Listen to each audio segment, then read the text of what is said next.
Hey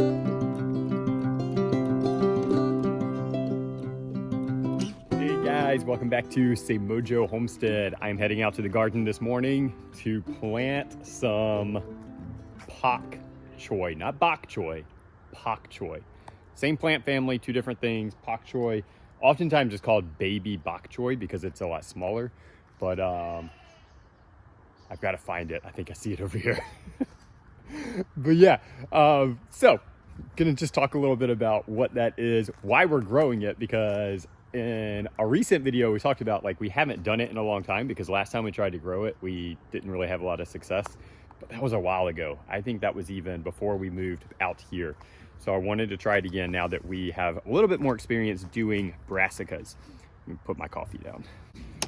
So this is Pak Choi right here. And it's, again, essentially just a baby version of bok choy. This particular variety obviously is a red variety.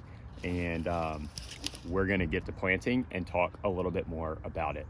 If you are new with us, welcome, thank you. So glad that you are here. We invite you to hit that subscribe button and become a part of our YouTube family. We really do see you guys as family. If you're coming back, we really appreciate the fact that you're back with us, sticking around with us, and we encourage you to continue to do that. But let's get started.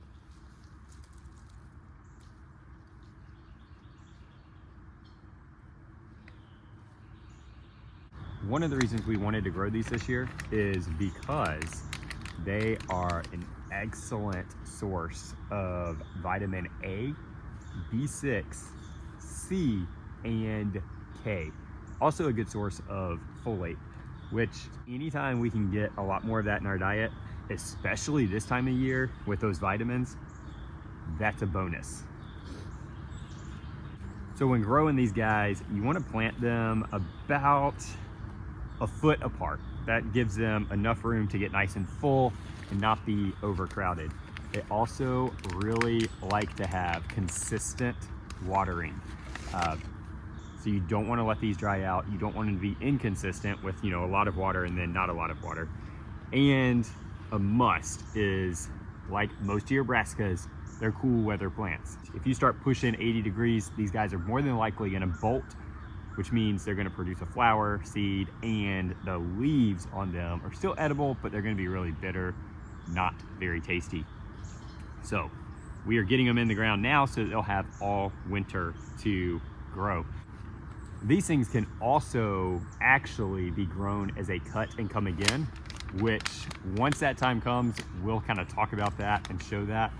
But it all has to do with when you cut it and where you cut it. You can let them go to mature size. You don't have to cut them as babies for that to happen. Again, we'll get to that when that time comes.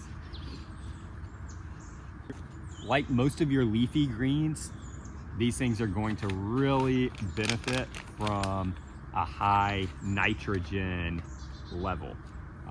Anything that you're growing for the leaves, you're gonna wanna make sure you've got a lot of good nitrogen accessible to those plants, because nitrogen is what produces those leaves. It's what gives the plant energy to produce healthy leaves, and that's exactly what you want if you're eating the leaves. So be sure your nitrogen levels are at least average, but preferably a little bit on the high end when you're growing anything that's leafy. And if you followed us during the summertime, you know that we interplanted everything, kind of a companion planting style. We're not really doing that as much with our fall garden because everything's in that brassica family, and so therefore everything has the same pest. So mixing it all up isn't really going to disguise one thing from another. So we'd rather keep it all organized so that we can remember what's what, because a lot of things, especially like your cabbage and collards and even broccoli to some extent, look very, very similar. So when you mix it all up and the things aren't labeled, then it gets really confusing when you get a month down the road and it comes time to like go harvest some collard greens and you're like, what's what? Now you can eat all of those greens. It's not gonna hurt you. We actually enjoy eating broccoli greens, but what happens is if we're harvesting off of, say, a cabbage plant thinking it's collards, then that cabbage plant is going to have a real hard time heading up and probably won't even have the opportunity to head up because we're removing a lot of those leaves. So we're keeping everything separate. Now these are obvious, but still keeping these all in a couple rows together just to keep it a little bit more organized. And we'll go back to the chaotic garden when we start planting for next year's summer garden. So you can probably see that in here, we've got just where we kind of laid down a lot of our old spent tomato plants. So I'm just planting these kind of in between all that. As these tomato plants break down, they're gonna help add nitrogen back into the soil. We are also, just to kind of boost that nitrogen level, going to be top dressing this with a lot of the compost that comes out of our chicken coop. Now I did do a video on that, which I will link right here. It's just a way to create a really easy, fast composting, nutritionally dense soil for your garden.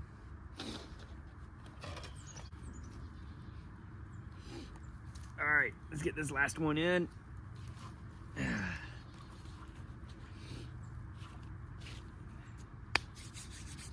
We'll get these guys top dressed with that compost and probably put a layer of straw down around these as well. They really look pretty with kind of the green that's left over from our summer garden, the green that's still left on these dying tomato plants. It really adds a nice contrast and pop of color in here. Now, obviously it's not gonna last as these things grow and these things sort of decay down, is gonna be all purple, but I love getting different color greens in our garden. One, just for the aesthetic viewpoint of the garden, it makes it look really pretty, add some interest to it. But two, the more color you can get in your garden and in your diet, the more variety in just the nutrients you're gonna be putting into your body, feeding your body, supporting your body. And so we always try to get as much variety in color as we can in what we grow, like in our lettuces and leaves, but also things like the carrots, root vegetables, stuff like that. Our kids like to eat it more, and again, it just adds that much more variety in the nutrients that you're putting into your body to help support a healthy, diverse diet. Thank you guys for joining me. If you like this, give it a thumbs up. We like to try to put some stuff out there that does talk about not just gardening, but the health benefits and aspects of what we're growing to support a diverse diet, so it's not just the same thing across the board. If you've got any tips or just want to share what colorful things you're growing for fun or to support that healthy diet, be sure to leave them in the comments below. Hope you guys have a great week and be blessed.